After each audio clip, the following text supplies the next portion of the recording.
moderna?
A filosofia moderna começa no século XV, quando tem início a Idade Moderna.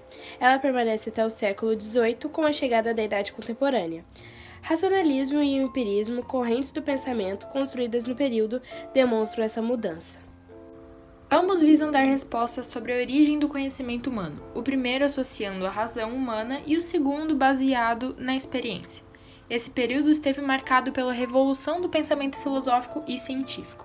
Isso porque deixou de lado as explicações religiosas do medievo e criou novos métodos de investigação científica. Foi dessa maneira que o poder da Igreja Católica foi enfraquecendo cada vez mais. Antropocentrismo e humanismo, com o homem como centro de todas as pesquisas e responsável por suas próprias escolhas. Escolas laicas da filosofia foram surgindo com o tempo. Empirismo, ou seja, o uso de experimentos para provar as afirmações e encontrar soluções aos problemas. Podemos estabelecer que a filosofia moderna começa não necessariamente com o pensador Nicolau Maquiavel, que começa no Renascimento. O renascimento de uma cultura está sendo falado no período renascentista, e que é o período de transição do medievo, daquele pensamento de uma cultura da Europa medieval para uma Europa moderna. Nicolau Maquiavel, aqui, foi um teórico político, um jurista e também um pensador que influenciou na Florência Florentina e teve uma grande influência também na política de sua época. Porque, dentre outras coisas, no seu trabalho ele escreveu uma obra chamada O Príncipe, em que ele faz defesa ao pensamento monárquico e também um pensamento político, mas sem recorrer à figura divina. A importância principal de Maquiavel está pela primeira vez fundando a teoria depois da Idade Média que não fosse recorrer necessariamente à figura de Deus. Além da imprensa, publicação digital, a gente tem pela primeira vez uma máquina capaz de imprimir textos, que foi usada para imprimir livros de uma grande escala. Essa gente tem ali até uma Idade Média na mão, pode ter mesmo textos várias vezes. Isso é importante porque essa é uma dimensão das publicações, como publicar mais livros, publicar os folhetos de circulação ali dentro da Europa. Minha obra mais conhecida é certamente O Príncipe, que começou a ser escrito em meados de 1512. Nele as ideias são expostas de forma bem clara e meu pensamento político entende a política como um fim em si mesma. Minhas principais ideias foram que a suprema obrigação do governante é manter o poder e a segurança do país que governa, ainda que para isso ele tenha que derramar sangue.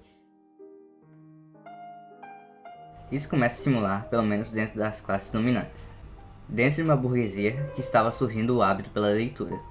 Então, se antes a gente, na maioria da população, era analfabeta, agora a gente começa a ter alguns setores da população, principalmente ligada aqui na era alfabetizada, que estão ali buscando aprender a ler. Isso muda também no pensamento moderno, porque ele é baseado na divulgação científica. Isso acaba se tornando o surgimento de todos os pensamentos modernos. Esse início da modernidade, em que o Renascimento, tirando o período de transição, ele é marcado por uma busca dos intelectuais, tanto dentro da filosofia quanto em outras áreas de uma busca pela ciência, pelo conhecimento racional e pelo conhecimento científico. Por isso que nós temos nomes aí no período como Galileu Galilei. Fui um importante astrônomo, físico e matemático italiano. Sou considerado um marco na revolução científica nas áreas de física. Eu nasci na cidade de Pisa, na Itália, no dia 15 de fevereiro de 1564. Passei grande parte da minha vida em minha cidade natal, Meus estudos foram fundamentais para o desenvolvimento da mecânica e a descoberta sobre os planetas e os satélites. Fui o fundador da ciência moderna e pai da física e matemática. Uma de minhas relevantes contribuições reside propriamente na criação do método. Com isso, duas teorias dentro da filosofia do conhecimento surgiram. Uma delas é o racional, que tem como principal expoente o racionalismo, que foi feito através de operações lógicas cerebrais e fundamentação racional pura, e o intemperismo.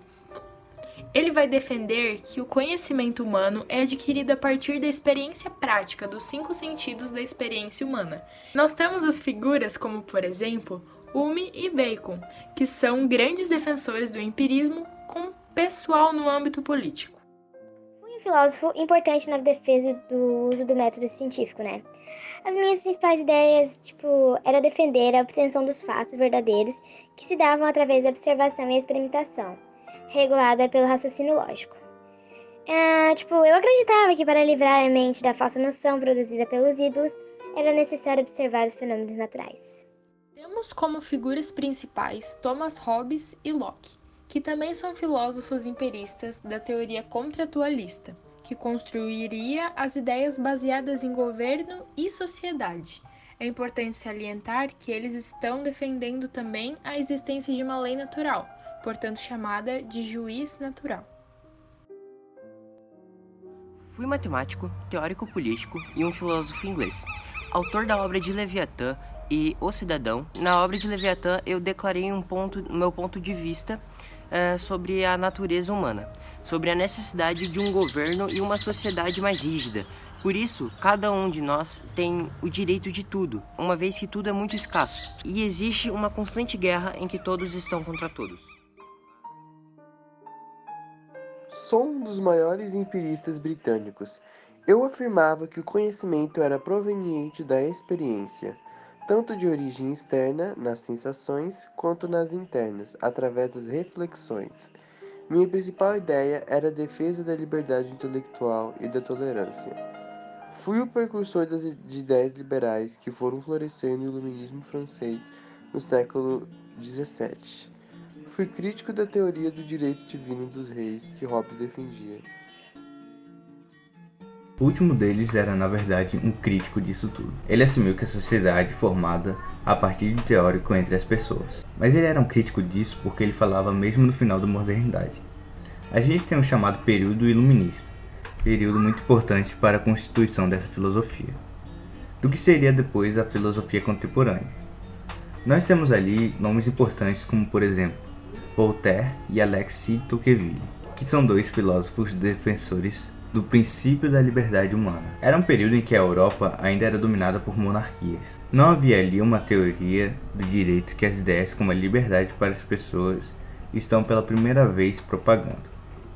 Voltaire, ele vai ser censor da sua liberdade individual, e Tocqueville vai acompanhar certos processos na formação dos Estados Unidos depois da independência americana.